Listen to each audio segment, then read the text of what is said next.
જામનગરના કાલાવડમાં પેરાગ્લાઇડિંગ વખતે દુર્ઘટના સર્જાઈ। પેરાશૂટ સાથે એક વ્યક્તિ વીજ વાયર પર પડ્યો। સદનસીબે યુવકને કોઈ ઈજા નથી પહોંચી। મછલીવડ ચોકડી પાસે હેલિપેડ સોસાયટીનો આ બનાવ છે।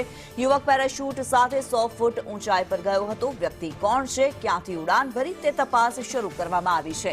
કઈ બાજુ જવાનો હતો તે સહિતની દિશામાં તપાસ કરવામાં આવી રહી છે। રાજુ રામોલિયા વધુ વિગતો જણાવી રહ્યા છે। રાજુ, આપની પાસેથી જાણવા માંગીશું, પેરાશૂટ સાથે એક વ્યક્તિ નીચે પડ્યો હોવાનું સામે આવી રહ્યું છે, શું માહિતી આ મામલે?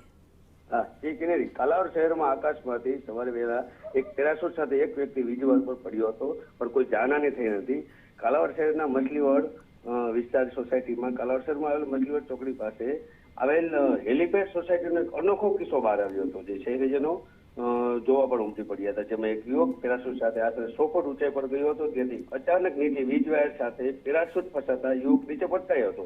સદનસીબે કોઈ જાનહાની થઈ નથી। પોલીસ દ્વારા વ્યક્તિ કોણ છે, ક્યાંથી ઉડાન ભરી કઈ બાજુ જવાનું હતું, અલગ અલગ દિશામાં તપાસ હાથ ધરાઈ રહી છે। જી ધન્યવાદ રાજુ આ માહિતી માટે।